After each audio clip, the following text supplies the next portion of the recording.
we just came from this really nice little camping spot, San Miguelito, and it was a little bit outside of Veracruz, kind of in just like a rural farming area, a little bit off the highway, and it's actually a spot that's like a swimming area. They've got like a couple of pools and water slides, and then it's right along a rushing river, and so like they even have some water slides that go into the river. So great place where a lot of locals come and have swims and hang out for the day and picnic, and you can also camp there. I think it was like 20 pesos per person to enter. So we're back on the road, nice and sunny today, and we're heading towards Tuxpan? No, Coatzacoalcos, something like that. We call it Coatzacoalcos. That's where we're headed. So we'll check in a bit.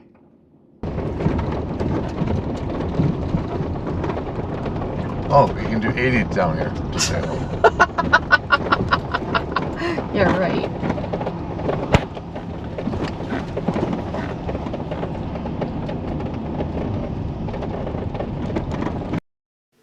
We were traveling on toll roads all day today, except this one stretch of road.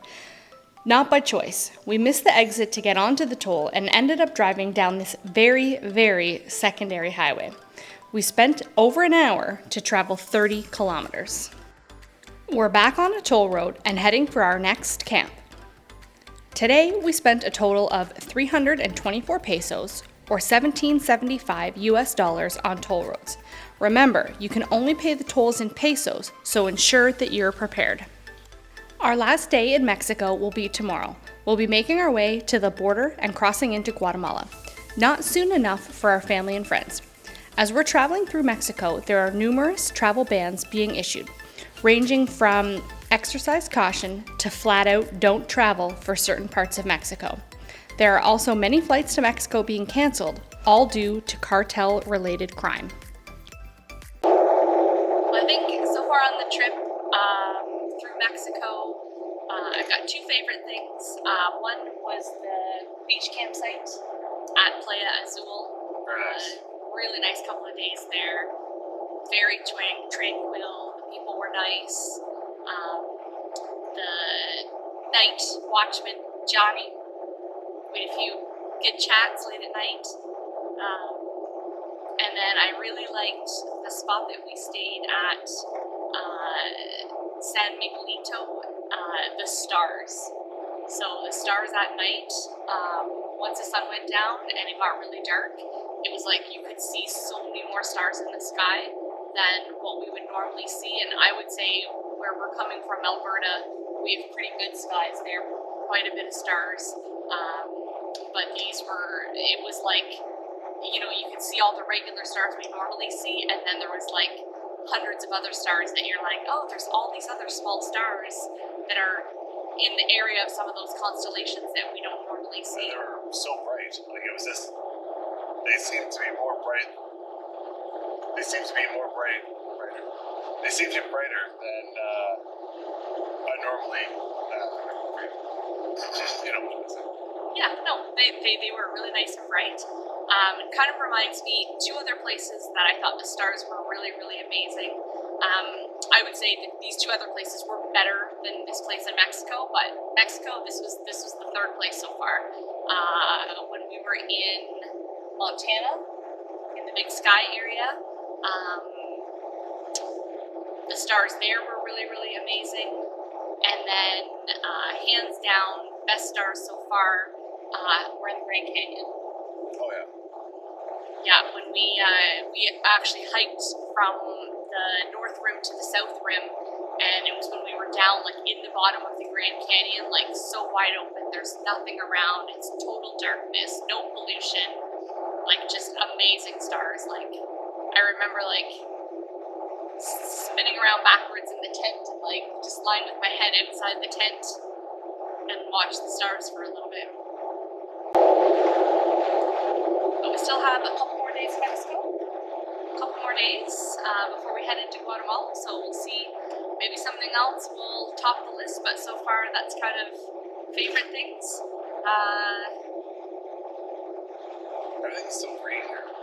Like I noticed, I was expecting more of a dry desert kind of view or scenery, Me too. but it's so green, so lush. It's probably the time of season that we're going through. It probably does dry up a little bit, but everything's just so green and lush, and there's different parts of the country that you can see their what they grow there. One part might be a lot of oranges and lemons and citrus, and then another part will be sugarcane. You'll see sugarcane stalks all over the road because they're blowing out of the back of the truck because they pile them so high. But it's good to go and see what their agriculture in each zone or each province in Mexico is.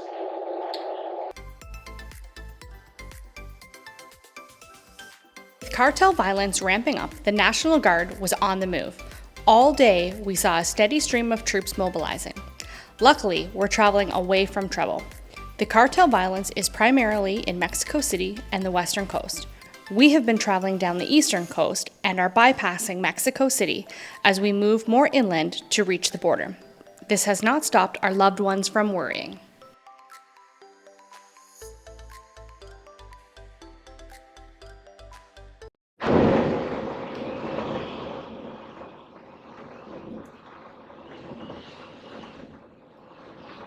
Like, how many military people do you think we've seen go drive by us today?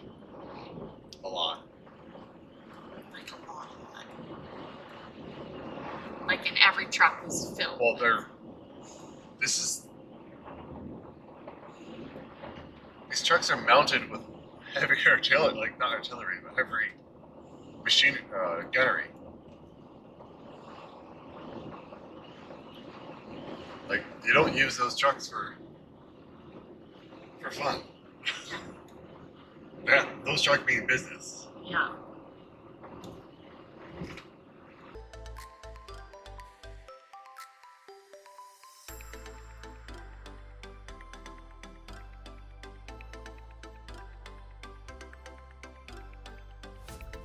Camp Lindo, the place we're aiming to stop at this afternoon, is just off the 145D highway, a short drive past Coatzacoalcos.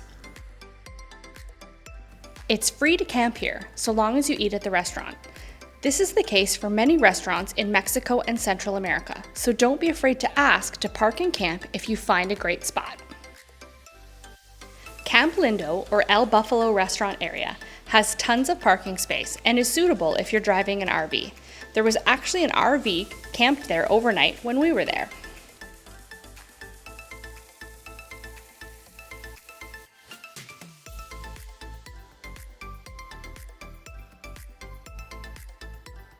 The space is a series of 3 palapas. 2 are active restaurants, and the 3rd palapa was currently closed.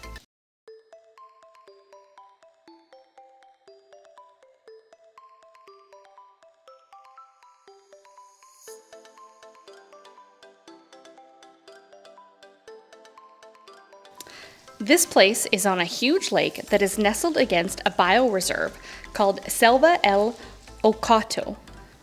Lindo means nice or cute, and this place lives up to its name. The views from here are simply breathtaking.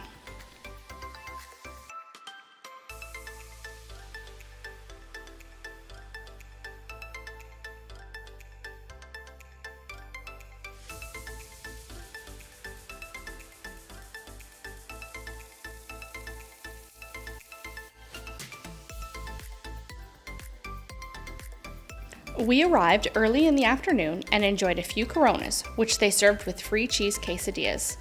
Later, we had a beef and a chicken dish for dinner. The total cost for our 4 beers and dinner was 360 pesos, or $19.50 US.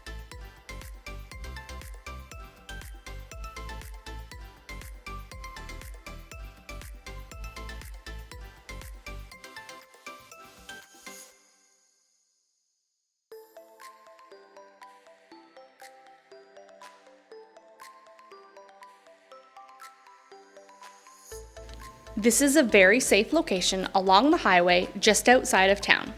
There is a night watchman at the property, which is pretty customary in Mexico and really everywhere in Central America.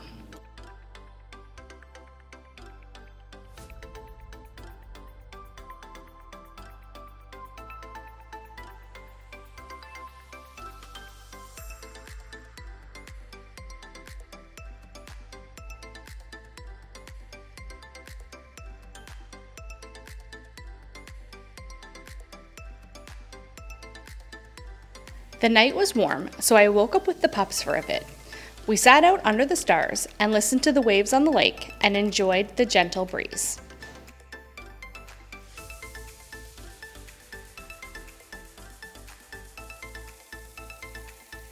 We were up early the next morning and ready to hit the road, on our way to the Mexican-Guatemala border. But first, coffee. We got 2 large café con leches at the restaurant. They were really nice and filled our Yeti Ramblers right to the brim. Hopefully, we don't have any major issues entering Mexico due to our passport and vehicle import issue. But stay tuned to find out. Thanks for watching, and we'll see you on the next amazing adventure.